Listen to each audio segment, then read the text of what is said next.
नमस्कार दोस्तों, स्वागत है आप सभी का ब्रेन्स गॉसिप का और एक नया ट्यूटोरियल पे। इस ट्यूटोरियल पे हम लोग डिस्कशन करने वाले हैं इलेक्ट्रिक फील्ड। पिछले वीडियो पे हम लोग कूलॉम्स लॉ के बारे में पढ़े थे, चार्ज डिस्ट्रीब्यूशन के बारे में पढ़े थे और भी ढेर सारा चीज़ लर्न किए थे। तो अगर तुम वो सब वीडियो देखना चाहते हो तो फिर एक रिक्वेस्ट है, आई बटन पे क्लिक करो और वो वाला वीडियो देख लो अगर तुमने नहीं देखे हो तो। ठीक है, तो इस वीडियो में हम लोग इलेक्ट्रिक फील्ड के बारे में डिस्कशन करने वाले हैं। तो अगर तुम्हें अगर मैं बताऊं कि इलेक्ट्रिक फील्ड, अगर फील्ड के बारे में बताओ तो फिर क्या है, जहां पे तुम अब नहीं जा सकते हो क्योंकि लॉकडाउन है। मगर इलेक्ट्रिक फील्ड का मतलब क्या है, देखो, let us consider there is a charge distribution और एक्युमुलेशन ऑफ चार्ज। ठीक है, तो ये कंसीडर कर लो कि यहाँ पे ढेर सारा चार्ज है। ठीक है, पॉजिटिव और नेगेटिव कोई भी हो, and we are taking a positive charge Q close to that charge. Due to this, obviously it will experience a force, maybe attractive or repulsive, depending on the type of charge placed over here. Isn't it true? Now, the force experienced by this unit positive charge is called electric field. कि अगर इस charge Q का value 1 हो और वो 1 coulomb plus 1 coulomb, unit positive charge, okay, plus 1 coulomb, ये है ना यूनिट पॉजिटिव चार्ज। तो if the value of this Q is plus 1 coulomb, then we called that force to be the electric field at that point. तो जिस position पे Q है उस position का इलेक्ट्रिक फील्ड होगा that force. ओके, तो हम लोग ये लिख सकते हैं कि electric field equal to force by charge.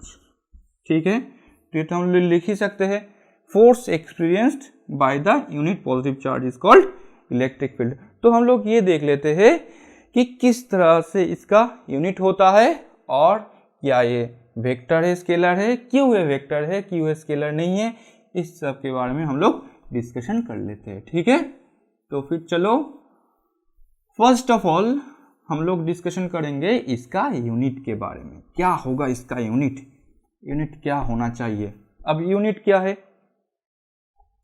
SI unit, इसका इलेक्ट्रिक फील्ड का। अब फॉर्मूला क्या है, E equal to F by Q. तो यूनिट क्या होगा, यूनिट होगा न्यूटन पर कूलम, ये होगा इसका यूनिट।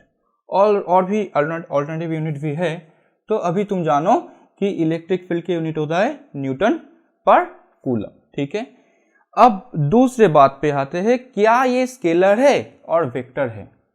ऑब्वियसली इलेक्ट्रिक फील्ड एक वेक्टर क्वांटिटी है। क्यों, क्योंकि फोर्स जो है, फोर्स एक वेक्टर क्वांटिटी है, तो इसीलिए फोर्स एंड चार्ज क्या है, चार्ज एक स्केलर क्वांटिटी है। तो vector by scalar equal to vector. किसी वेक्टर को अगर तुम स्केलर से डिवाइड करो तो फिर तुम्हें वेक्टर ही मिलेगा, इसलिए इलेक्ट्रिक फील्ड एक वेक्टर क्वांटिटी है। ठीक है, अब चले आते हैं इसका dimension. So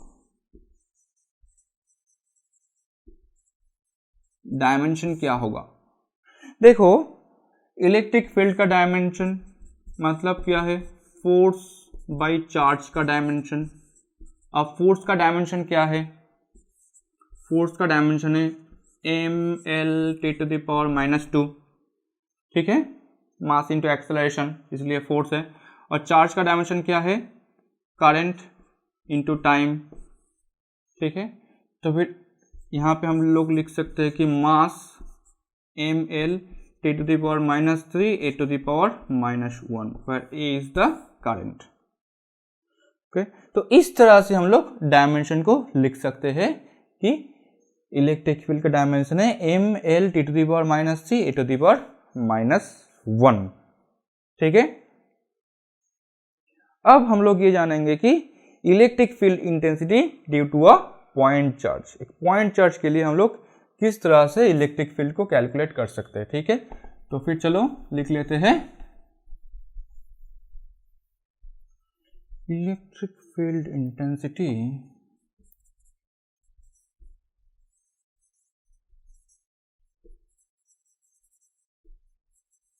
due to a point charge. ठीक है ना, क्या है, यहाँ पे एक पॉइंट चार्ज है, चार्ज का वैल्यू है Q। तो यहाँ से यहाँ तक एक P पॉइंट है और P पॉइंट पे हम लोग क्या करने वाले हैं, P पॉइंट पे हम लोग ये Q चार्ज के लिए फील्ड कैलकुलेट करने वाले हैं। डिस्टेंस क्या है, डिस्टेंस है R। ठीक है, फोर्स क्या होगा इसके लिए, फोर्स होगा 1/4 pi epsilon not Q small q by R square. अब जो है ये एक पॉजिटिव चार्ज है, ये भी एक पॉजिटिव चार्ज है, डायरेक्शन होगा आउटवर्ड, सो वेक्टर दे देते हैं r cap, where r cap is unit vector from q to small q। Okay, यहां से यहां तक का एक वेक्टर है, उस वेक्टर का डायरेक्शन यूनिट वेक्टर है r कैप। यूनिट वेक्टर से डायरेक्शन दिया जाता है, तो यूनिट वेक्टर है प्लस q से कैपिटल Q से स्मॉल q तक। ठीक है, तो इलेक्ट्रिक फील्ड क्या होगा, इलेक्ट्रिक फील्ड होगा फोर्स बाय चार्ज। ओके, तो ये होगा 1/4 pi epsilon not Q by R square R cap. ठीक है, तो देख लो कि कैसे हम लोग यहाँ पे इलेक्ट्रिक फील्ड को कैलकुलेट कर लिए बड़ी आसानी से एक पॉइंट चार्ज के लिए। ठीक है, तो ये है expression electric field due to a point charge. यहाँ पे एक बात नोट करने की है, note here this Q, this is called test charge. ठीक है, इसको कहते हैं test charge. This must be very small, otherwise क्या होगा, अदरवाइज अगर इस चार्ज टेस्ट चार्ज Q को बहुत बड़ा ले लिए तो ये Q ही इंटरप्ट करेगा किसको, इस कैपिटल Q से बनाया गया इलेक्ट्रिक फील्ड को ये स्मॉल q इंटरप्ट करेगा। तो इसीलिए हमारा कोशिश ये रहेगा कि टेस्ट चार्ज हमेशा स्मॉल लेने के लिए।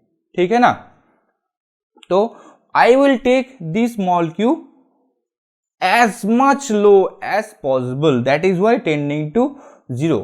ओके, मगर टेंडिंग टू 0 तो नहीं हो सकता क्योंकि ये किसको अवॉइड करता है, quantisation. Okay, so this is ideal case. Practically क्या होगा, प्रैक्टिकली होगा test charge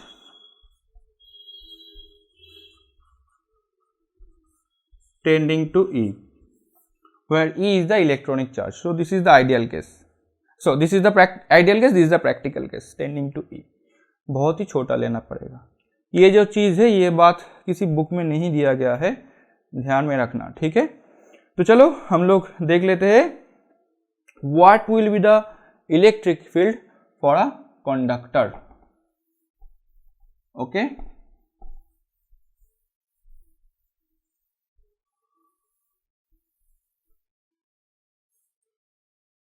what is the electric field inside a conductor। ये एक कंडक्टर तुम कंसिडर कर लो, क्या होगा, इसके अंदर इलेक्ट्रिक फील्ड हमेशा 0 रहेगा।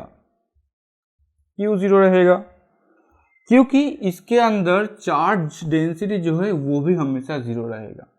क्यों 0 रहेगा, यहाँ पे बहुत सारा फ्री चार्ज पार्टिकल मौजूद है, इसीलिए इसके अंदर में कोई चार्ज डेंसिटी नहीं रह सकता। चार्ज डेंसिटी अगर नहीं है तो फिर ये क्या होगा, चार्ज डेंसिटी 0 होगा, जेहेतु फ्री चार्ज नहीं है, इसीलिए स्टैटिक फ्री चार्ज नहीं है, इसीलिए इलेक्ट्रिक फील्ड भी 0 आ जाएगा। ठीक है, और इसीलिए इसका k इक्वल टू क्या होगा, इन्फिनिटी होगा। ठीक है, देख लो एक बार, E equal to 1/4 pi epsilon Q/r² होता है, फॉर्मूला पढ़ा हम लोगों ने। अगर E इक्वल टू 0 हो जाता है तब जाकर ये क्या होगा 0, और K इक्वल टू क्या होता है epsilon naught, so that must be equal to, sorry ये होगा infinity, so that must be equal to infinity. तो इस तरह से हम लोग इसका परमिटिविटी एंड इसका इलेक्ट्रिक फील्ड भी कैलकुलेट कर सकते हैं।